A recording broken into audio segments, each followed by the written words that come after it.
After coaching hundreds of women, there is a very stark difference between the ones who succeed and smash their goals and the ones that don't. And no, this doesn't come down to willpower or more time. This simply came down to strategy and structure, and most importantly, mentality. If you are stuck in an all or nothing mentality, or a start over every Monday mindset, or you just feel that you are running out of discipline or time, then this is for you. Number one, they get support. Of course, they reach out to me as their coach. They're not trying to out-discipline a problem. They come to me knowing that I know how to break this down with the years of experiences that I offer. Now, these are sort of people that come to me when they are struggling, when they've done really badly, if they've done really well, they celebrate their success. You know, they come to me because they know that I am the biggest support in their goal out of anyone around them. The ones who just get on with it, well, a little bit different. Now, they may be disciplined, they may be quite driven, and maybe they're just not the type of person to reach out if they're struggling. But over the course of the time that I've worked one-on-one with ladies, over hundreds of different clients, they are the first to struggle and they are the first to quit. On the other hand, when we have more of a driven mentality, a client that comes in and doesn't need too much hand-holding, just sort of gets on with it, does what they need to do, but never kind of reaches out either when they are struggling or when they are winning, these are not the silent successes. And in fact, over the years that I've worked with so many different types of women, I've noticed that these are the ones that drop off. They want to just kind of crack on. They don't want to reach out for support. These are the types of women that just want to get on with it. And I totally respect their mentality, because we think that we need that for success, when in actual fact, what we need to do when we are looking to succeed in a journey in terms of transformation or in any endeavor is a mind open to grow, looking of ways to how to learn, how to grow, go through things, try things, celebrate things, because this is exactly where our motivation comes from, but also how we learn. If we never know when we are struggling, or when we are celebrating, or when we are going through a time that we've just maybe never encountered before, maybe like an injury or illness, and we just kind of delve in without any extra support, it's going to be so hard for us to break down exactly how to tackle it in the future when inevitably these things come up. But also, as a coach, I get to know them, their habits and their struggles best, which allows me to be that compassion, that support, but also that push that sometimes we just need. Overall, they succeed because they're not doing it alone. Number two, the trait I see with the most successful clients is more about reflection. So almost like that first point in terms of support,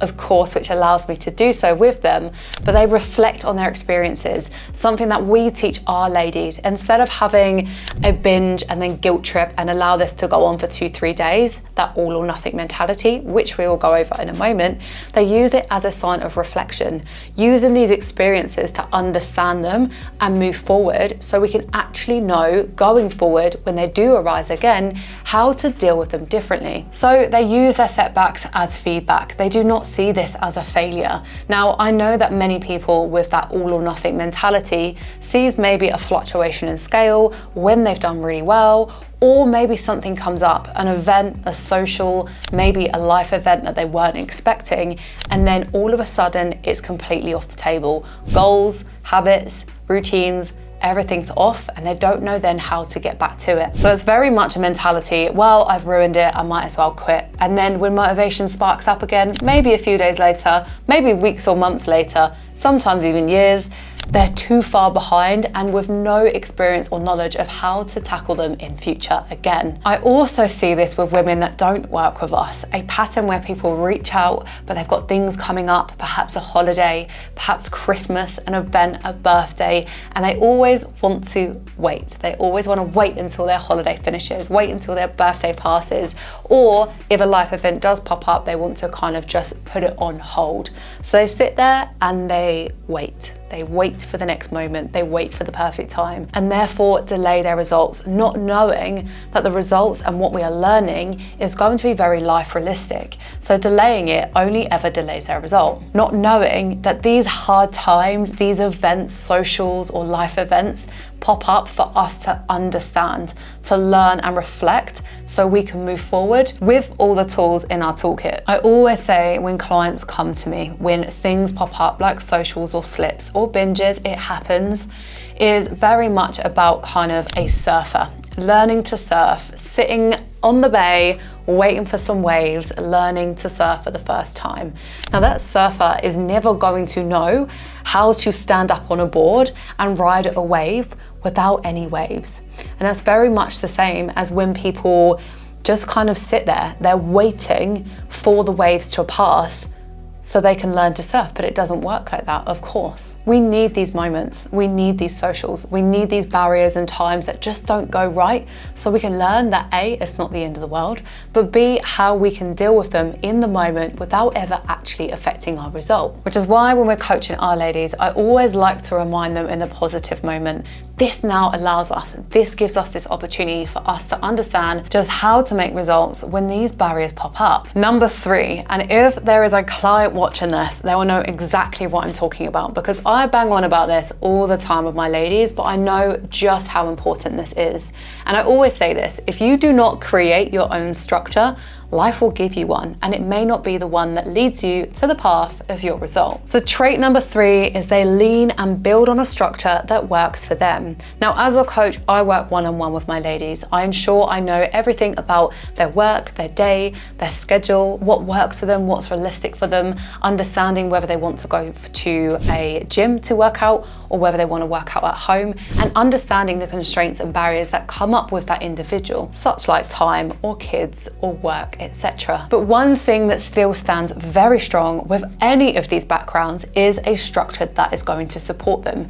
Now, when people think of this sometimes loosely, they think about something that's going to be very rigid, something that is sticking to meals, and if you're not sticking to those meals, you're failing. And I've seen these programs over and over again, 6-week shreds, 12-week cuts, and to be honest, unless you are following the plan, the food that they've given you and the exercise they've given you, you're basically failing, which is just not the way it should ever be done, because life is so fluid. Things pop up and change all the time.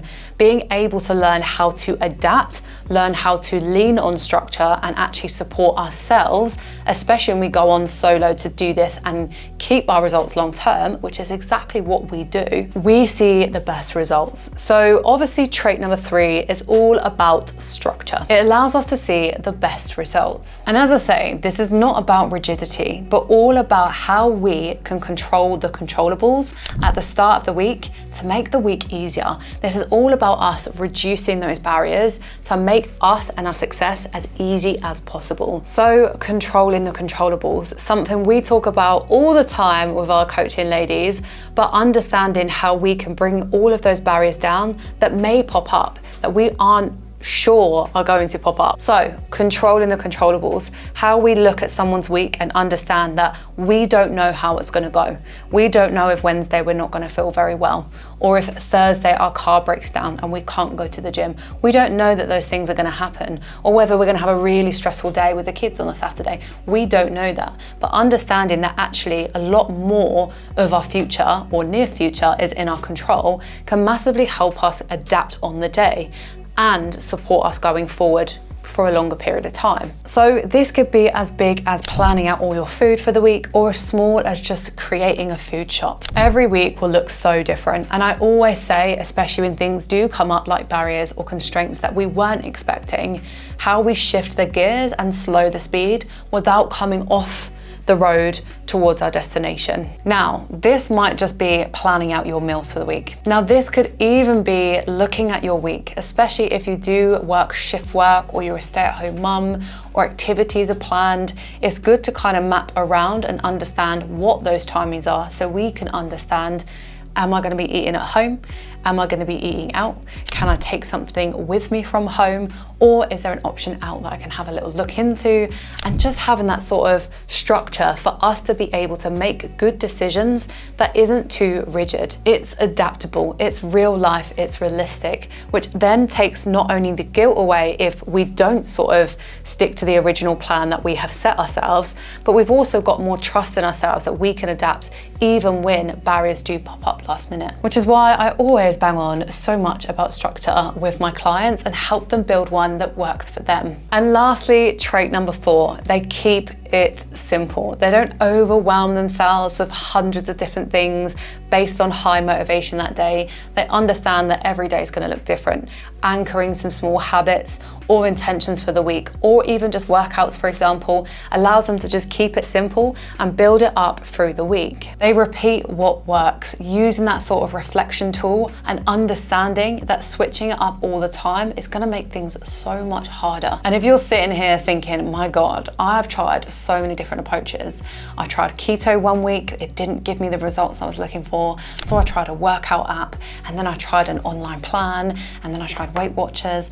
And you can see that actually 9 times out of 10, the approach isn't the one that's actually suited to you, but also because you aren't very patient. So keep it simple. Consistency beats occasional perfection every single time. And if you are new to your journey, maybe starting with 1 or 2 goals per week, per day can really help you kind of get that ball rolling and that momentum to keep going. Start building that consistency and get that snowball effect behind you. So those are the 4 traits that are most successful in all of my experience with coaching hundreds of women to their result. These aren't some lucky unicorns. These are real women with normal stress, high pressure jobs, shift work, and also families where they juggle and they have real life time constraints, just like you may be watching this video. The only difference is that this time they have the right approach now, the right support, the right mindset, and so can you. So if you want results just like some of the hundreds of women that we've worked with, then click the link in my bio to fill in one of our coaching forms and let's talk about your goal. Or DM me on Instagram if you want a little bit more information. Hopefully this video helps and breaks down the exact traits that my clients succeed the most with and exactly what we build for them. So let me know in the comments what trait you're going to work on this week.